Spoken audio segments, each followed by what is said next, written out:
forests and wide plains of Belarus this September, tens of thousands of soldiers move with mechanical precision, armored vehicles rumble through dirt roads, and missile launchers vanish beneath camouflage nets. This is not the outbreak of war, they claim, but Zapad 2025, a massive joint drill between Russia and Belarus, one of the largest in recent memory. NATO forces stand on alert, and Kiev trembles at the possibility that this may be more than a mere exercise. Could this be the rehearsal for a future offensive, or a calculated display meant to intimidate the West? The stakes could not be higher. On September 11, 2025, Moscow and Minsk announced that Zapad 2025 would take place between September 12th and 16th, spanning multiple Belarusian regions. Official statements reported the participation of around 13,000 troops, yet independent military analysts warn this is likely a deliberate understatement. Estimates suggest a potential force of 30,000, and some intelligence agencies even whisper numbers nearing 150,000. Belarus has deployed units along key military corridors, especially near Barysaw, a strategic node roughly 74 kilometers northeast of Minsk. The drills simulate airstrikes, sabotage operations, cyber attacks, and defensive campaigns against a hypothetical NATO invasion. These revelations have sent ripples of concern through Eastern Europe. Poland, Lithuania, and Latvia have raised combat readiness, and Ukraine has intensified surveillance of its northern border. Heightening the tension are recent drone incidents. Polish officials claim multiple incursions by Russian drones, while Belarus dismisses them as navigational errors. Russia maintains its familiar stance, insisting Zapad is purely defensive, but few in NATO believe those assurances. To understand Zapad 2025, one must trace back to years of geopolitical friction. Since the 2014 annexation of Crimea, Moscow's shadow over Eastern Europe has grown. The ongoing war in Ukraine has hardened battle lines and turned Belarus into a critical ally, or perhaps a satellite state of the Kremlin. Under Alexander Lukashenko's rule, Belarus has transformed from a cautious neutral buffer into a full partner in Russian military strategy. In December 2024, Lukashenko and Vladimir Putin signed a pivotal security pact, allowing Moscow to station tactical nuclear weapons on Belarusian soil. The Oreshnik missile, an intermediate-range nuclear-capable weapon, is now operational within Belarus under Russian command, but positioned to strike deep into Europe. NATO's expansion in the north, with Finland and Sweden joining, has further strained relations, creating a fortified ring of Western power around Russia's borders. The echoes of Cold War brinkmanship are undeniable. Zapad exercises, historically colossal in scale, have always carried a dual purpose: military training and political theater. Zapad 2021 saw over 200,000 troops, shocking Western analysts and proving Russia's ability to amass forces rapidly. Today's Zapad 2025 feels eerily familiar, but with the added volatility of a full-scale war raging in Ukraine and nuclear deployments now in play. Zapad 2025 is also a showcase of Moscow's cutting-edge weaponry. The exercises feature mechanized infantry brigades, heavy artillery units, and Spetsnaz teams trained for covert deep strike missions. Belarusian engineers have reinforced defensive positions near Barysaw, constructing hardened shelters and fortifications capable of resisting air and missile attacks. Russian contributions include Su-35 and Su-34 fighter jets, Mi-28 attack helicopters, and advanced drone swarms conducting simulated reconnaissance strikes. The centerpiece is the Oreshnik missile system, which boasts an estimated range of over 2,500 kilometers and nuclear compatibility.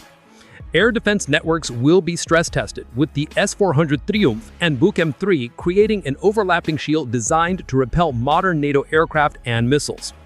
Belarus is deploying its own MiG-29s and Yak-130 trainers, demonstrating an ability to integrate with Russia's vast air force. Military planners are also experimenting with cyber warfare scenarios, including simulated attacks on communication networks, reflecting the growing importance of digital warfare. The drills, therefore, are not merely physical maneuvers, but a comprehensive rehearsal of modern hybrid conflict. Military analysts warn that such a display carries inherent risks. With NATO troops patrolling the Baltics and Poland, and Ukraine watching nervously from the south, even a small accident, like a drone straying over the border or a radar misinterpretation, could spark an escalation spiral. Zapad 2025 also openly incorporates tactical nuclear scenarios, a stark message that Moscow and Minsk are willing to leverage nuclear deterrence in their strategic posture. This sends chills through Western capitals. Yet it's also a psychological operation, a reminder to NATO that Russia can deploy significant forces near its borders at will, keeping the alliance in a constant state of readiness. However, Zapad 2025 also reveals Moscow's constraints. The war in Ukraine has bled resources, and Russian supply lines are stretched thin. Belarus, though a loyal partner, is heavily reliant on Moscow for its defense systems and economy. Some experts argue Zapad is as much about optics as it is about training, a performance for both domestic and international audiences, demonstrating strength even under pressure. For Washington, this is a clear signal that NATO's eastern flank remains under threat. American reconnaissance satellites are mapping every movement, while surveillance aircraft like the RC-135 and Global Hawk drones orbit above, gathering intelligence. The U.S. military has increased rotational deployments of F-35 fighters, B-52 bombers, and rapid reaction brigades in Poland and the Baltics. NATO planners in Brussels are simulating responses to potential scenarios, particularly a Russian breakthrough via Belarus to the Suwałki Gap, a 65-kilometer corridor that is NATO's Achilles heel, connecting Poland to Lithuania and the Baltics. Meanwhile, European leaders are alarmed by the broader implications. Energy supplies could be jeopardized if tensions escalate, refugee flows could increase dramatically, and already strained economies may suffer. Zapad 2025 also deepens the crisis of arms control. With the collapse of multiple nuclear treaties over the last decade, the deployment of systems like Oreshnik makes negotiating future agreements even more difficult. Beyond Europe, global powers like China and India are quietly watching. If Russia demonstrates that bold military maneuvers can reshape the geopolitical map, it could embolden other nations to test Western resolve. The drills is as much about perception as preparation. Russian and Belarusian state media frame Zapad as a defensive measure against Western aggression, portraying NATO as the true instigator. Western outlets describe it as a menacing spectacle, a show of force meant to intimidate neighboring states. This battle for narrative dominance is nearly as intense as the drills themselves.